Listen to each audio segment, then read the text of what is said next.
আপোনাৰ অনুভৱটো কওকচোন, ইয়ালৈ আহি কেনেকুৱা অনুভৱ আছে? অনুভৱ নাই, প্ৰাকৃতিক সৌন্দৰ্যটো এনেও ভালেই মানে।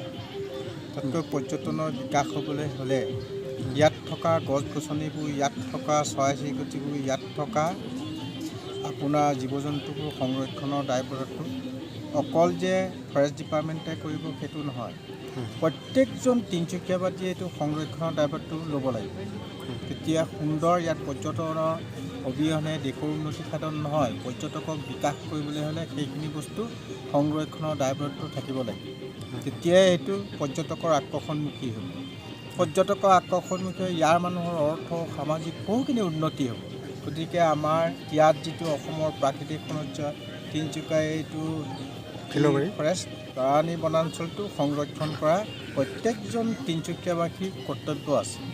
সেয়ে সেইবোৰ শিক্ষা দিবলৈ যাওঁতে আমিবোৰ কটা মৰাত পাৰ কৰি দিলোঁ। আমাৰ বয়স নাই।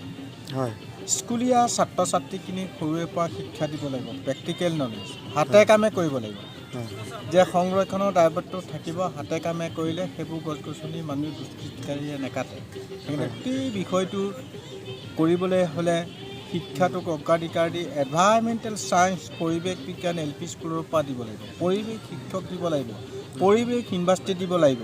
যেতিয়া এটা ল'ৰাই LP স্কুলত নাম লগাব, এজোপা গছ ৰুব, সি প্ৰেক্টিকেলি 5 বছৰ ডাঙৰ কৰিব লাগিব। তাৰ 5 বছৰ ডাঙৰ হোৱাৰ পিছত সেই গছজোপাৰ অক্সিজেন সেইজনে ল'ৰা ছোৱালীয়ে ল'ব। পিছৰ 5 বছৰত আৰু এজোপা হ'ব বিশ্ববাসী। তেতিয়া ভাৰতবৰ্ষত কিমান ল'ৰা ছোৱালীয়ে এডমিশ্যন ল'ব, 2 বছৰত কিমান হ'ব, 3 বছৰত কিমান হ'ব, 4 বছৰত কিমান, 5 বছৰ, 10 বছৰ ইণ্ডিয়াই গেইন হ'ব। সেইখিনি ল'ৰা ছোৱালীয়ে নতুন পৃথিৱী গঢ়িব পাৰে। সিহঁতে ৰোৱা গছ কোনোদিন কাটিব নিদিব, সিহঁতৰ গছৰ ওপৰত পৰা চৰাই মাৰিবলৈ নিদিব, সিহঁতৰ গছৰ তলত থকা জীৱ জন্তু মাৰিবলৈ নিদিব।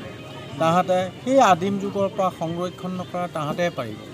আমিবিলাক কটা মৰাত পাৰ কৰি দিলোঁ। সেইকাৰণে বুঢ়া শালিকাই মাত নলয়। সেয়ে ছাত্ৰ ছাত্ৰীসকলক সৰুৰে পৰা সেইটো ভাৰত চৰকাৰ তথা ভাৰতে এইকাৰণেই কৰিব লাগিব।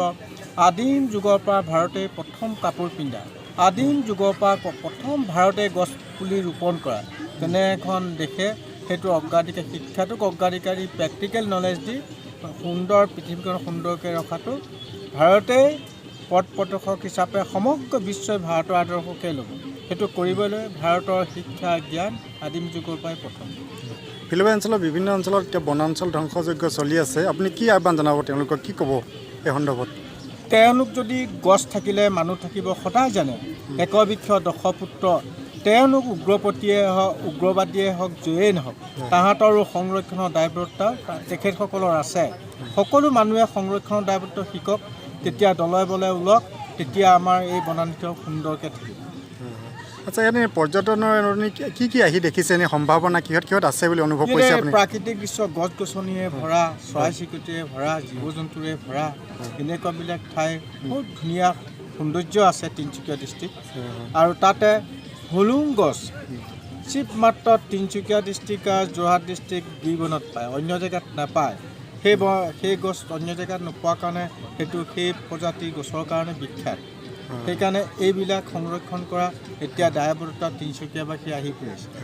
ৰবাৰী পৰ্যটন মেলা উদ্যোক্তাসকললৈ আপুনি কিবা আহ্বান জনাব নেকি, অনুৰোধ জনাব নেকি? তেওঁলোকে মেলাটো পাতি পৰ্যটক আকৰ্ষণমুখী কৰিবলৈ হ'লে সেই ফৰেষ্টখন সংৰক্ষণ কৰিবই লাগিব। তেওঁলোকৰ গধুৰ দায়িত্ব আছে। ভাৰতীয় আইন অমান্য নকৰাকৈ পৰ্যটকৰ যিটো আছে, এই বনানীখনৰ যিটো সংৰক্ষণৰ দায়বদ্ধ আছে, সকলোৱে দলে বলে যদি গোট খাই সংৰক্ষণ কৰে, তেতিয়া পৰ্যটক নিশ্চয় ইয়ালৈ আকৰ্ষণৰ মুখী হ'ব।